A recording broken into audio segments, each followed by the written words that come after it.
महेश बस्नेतकी राजीव खत्री, सुविता गौतमकी रेणु दाहाल र त्यसै गरी केपी शर्मा ओलीकी बालेन्द्र शाह।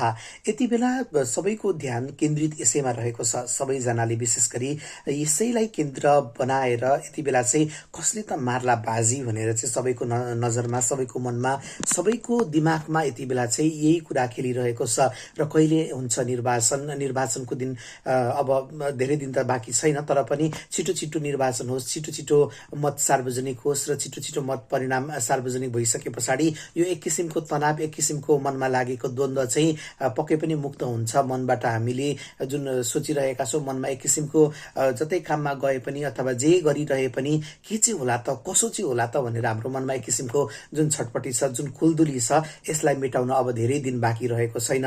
र तपाईँ कुन क्षेत्रमा हुनुहुन्छ? तपाईँ महेश बस्नेतको क्षेत्रमा, राजीव खत्रीको क्षेत्रमा हुनुहुन्छ कि रेणु दाहालको क्षेत्रमा, त्यसै गरी हाम्रो सुविता गौतमको क्षेत्रमा हुनुहुन्छ कि त्यसै गरी केपी शर्मा ओली र बालेन्द्र शाहको क्षेत्रमा हुनुहुन्छ कि तपाईँ झापा 5मा हुनुहुन्छ कि चितवनमा हुनुहुन्छ कि अथवा भक्तपुरमा हुनुहुन्छ? तपाईँ कहाँ हुनुहुन्छ र तपाईँलाई चाहिँ के लाग्छ? तपाईँको मनमा के आइरहेको छ? कसले मार्ला बाजी, कसले मार्नु पर्ला बाजी र कसले बनाउन सक्ला देश, र कसले देश निर्माण गर्यो भने पक्कै पनि धेरैले जुन एउटा नयाँ नेपाल सोचेका छन्, नयाँ नेपाल परिकल्पना गरेका छन् अथवा नयाँ नेतृत्व सँगसँगै देश विकास निर्माणको लागि चाहिँ बन्छ भनेर यति बेला चारैतिर चाहिँ नयाँ नेतृत्वको चर्चा विशेष गरी भइरहेको छ।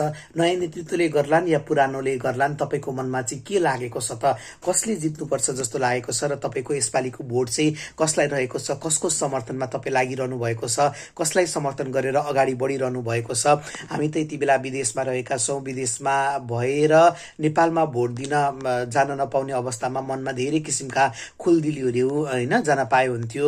र यति बेलाको निर्वाचनमा चाहिँ यो एउटा उत्साह हो कि यो एउटा भनेको हामीले पाउने अधिकार हो, यो अधिकारलाई चाहिँ हामीले सदुपयोग गर्न पाए हुन्थ्यो भन्ने खालको चाहना भए तापनि अब मैले तपाईँलाई अघिल्लो भिडियोमै भनिसकेको थिएँ, कार्ड नभएको कारणले गर्दाखेरि चाहिँ विदेशबाट नेपाल जान सम्भव नभएकोले गर्दाखेरि यो एउटा जुन पर्व रहेको छ, चुनावी पर्व, यसमा भाग लिन पाइएको छैन।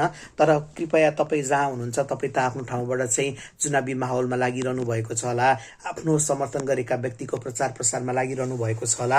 अब चाहिँ कसले जित्नुपर्छ त होइन? पछिल्लो समय चाहिँ एउटा BBC रिपोर्ट पनि सार्वजनिक भए पछाडि झन् धेरै विचारहरू सार्वजनिक यति बेला सामाजिक सञ्जालमा देखिरहेका छन्। हामी चाहिँ अब विदेशमा यता कामबाट आउँछौँ अनि खाना खानुभन्दा अगाडि टक्कसँगले स्क्रोल गर्दै मोबाइल हेरिरहेका हुन्छौँ होइन। अनि त्यसै गरी बिहान उठ्ने बित्तिकै पनि मोबाइल हेरिरहेका हुन्छौँ।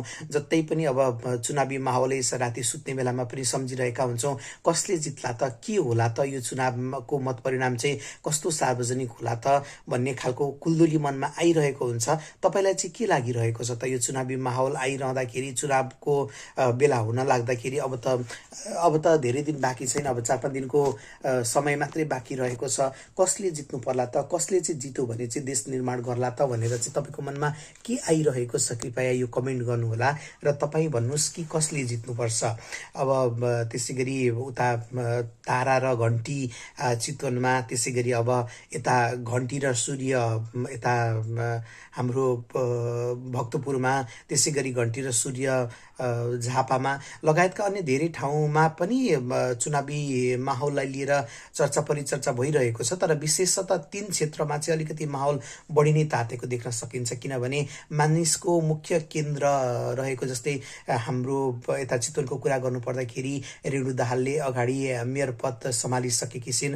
रेणु दाहालको क्षेत्रमा चाहिँ विकास केही भइरहेको छ भन्ने कुराहरू सार्वजनिक भइरहँदाखेरि कानुन बनाउनका लागि सुविता गौतम आवश्यक पर्छ भनेर धेरैले अड्कल पनि गरिरहेका छन्। त्यसै गरी उता झापामा पनि बालेन्द्र शाह र केपी शर्मा ओली भिडिरहँदाखेरि चाहिँ केपी शर्मा ओली लामो समयदेखि अवसर पाउनुभयो तर पनि केही गर्न सक्नु भएन भनिरहेका छन्। एक थरीले, अर्को थरीले विकास भइरहेकै छ भनिरहेका छन्। त्यसै गरी नयाँ नेतृत्व चाहिन्छ, अब यत्रो वर्ष विकास हुन नसकेको अब चाहिँ विकास हुनुपर्छ भनिरहेका छन्। त्यसै गरी उता भक्तपुरको गुन्डु क्षेत्रमा पनि राजीव खत्री समर्थन गर्नेले चाहिँ राजीव खत्रीलाई आउनुपर्छ, नयाँ नेतृत्व सम्हाल्नुपर्छ र विकास हुनुपर्छ भनिरहेका छन् भने उता एमालेका समर्थकहरूले चाहिँ महेश बस्नेतलाई समर्थन गरिरहेका छन्। तपाईँ कसको समर्थन गर्न चाहनुहुन्छ, कसको समर्थक हो, कृपया कमेन्ट गर्नुहोला।